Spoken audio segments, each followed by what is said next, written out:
Hi friends, வணக்கம். இன்னைக்கு வேறொரு ரீலோட நான் வந்திருக்கேன்.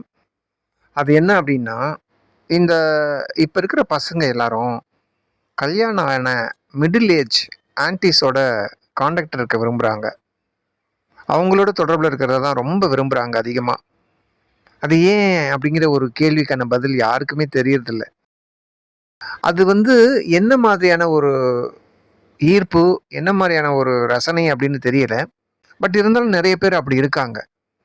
இதையத்தான் அவங்களும் விரும்புறாங்க.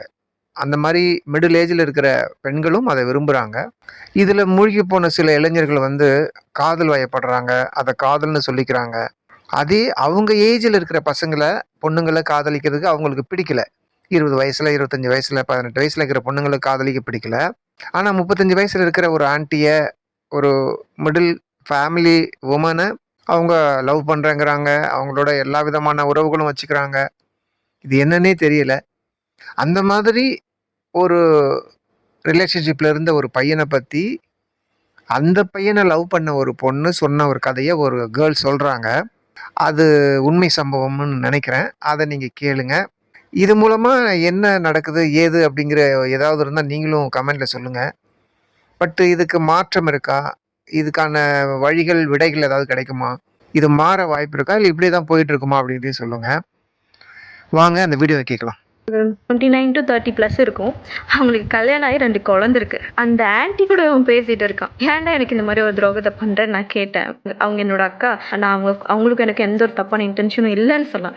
ஆனா ரேண்டமா அவனோட சேட்டை எடுத்து பார்க்கும்போது ஒரு அக்கா கிட்ட பேசுற மாதிரியே அவன் பேசிட்டு, இத்தனைக்கும் அந்த ஆன்டிக்கு கல்யாணம் ஆகி 2 குழந்தை இருக்கு, ஹஸ்பண்டும் இருக்காங்க. அப்புறம் இவன் இந்த மாதிரி பண்ணிட்டு இருக்கான். எனக்கு இந்த மாதிரி அவன் துரோகத்தை பண்ணும்போது அதை என்னால் அக்செப்டே பண்ணிக்க முடியல. திருப்பியும் அவன் என்கிட்ட கெந்தனான். சரி, ஓகே, நான் இந்த மாதிரி பண்ண மாட்டேன், என்னை மன்னிச்சிடு, என் காலில் தான் விழுந்து கெஞ்சினான். சரி, ஓகே அப்படின்னு சொல்லிட்டு தான் நானும் போனேன். எங்கள் வீட்டில் பேசி கல்யாணத்துக்குலாம் ஃபிக்ஸ் பண்ணி என்கேஜ்மெண்ட்லாம் ஆயிடுச்சு. திடீர்னு அவனுக்கு என்ன ஆச்சுன்னு தெரியல. எனக்கு நீ வேண்டாம், எனக்கு உன்னை பிடிக்கல, எனக்கு அந்த ஆன்ட்டியை தான் பிடிச்சிருக்கு, எனக்கு அவங்க கூட தான் இருக்கணும். அந்த ஆன்ட்டியும் எனக்கு கால் பண்ணி, நீ எதுக்கு இப்போ அவனை கல்யாணம்லாம் பண்ணிக்கிற, நாங்கள் 2 பேரும் உண்மையாக லவ் பண்ணிட்டு இருக்கோம், அந்த ஆன்ட்டிக்கு கல்யாணம் ஆகி 2 குழந்தை இருக்கு, ஹஸ்பண்ட் இருக்குது, டிவோர்ஸும் ஆகலை, அது எப்படி உண்மையான காதலாக ஆகும்? இவ்வளவோ கெஞ்சினேன்.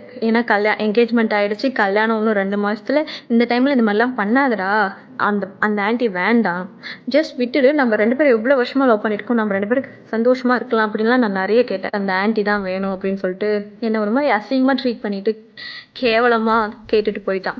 என்னோட மேரேஜ் நின்று போச்சு. எனக்கு இந்த இதுலேருந்து எனக்கு எப்படி மூவ் ஆகி எப்படி வெளியே வரதுன்னே தெரியல சிஸ்டர். உண்மையாக காதலிச்சு இருக்கும் போது இந்த நடுவில் இந்த ரேண்டமாக வரவங்க மேலெலாம் அஃபெக்ஷன் எதுக்கு சிஸ்டர்? அதனால ஒரு ஃபேமிலியும் கெட்டு போகுது, ஒரு கல்யாணமும் நிற்குதுன்னா அந்த அஃபெக்ஷன் எதுக்குன்னு கேட்குறேன். ஒரு பொண்ணோட கல்யாணமே நின்று போயிருக்கு. இந்த பொண்ணுக்கு நீங்கள் எதாவது சொல்லணும்னா கமெண்ட்ல சொல்லுங்கள். இந்த மாதிரி பசங்களெல்லாம் என்ன பண்ணலான்னு சொல்லுங்கள்.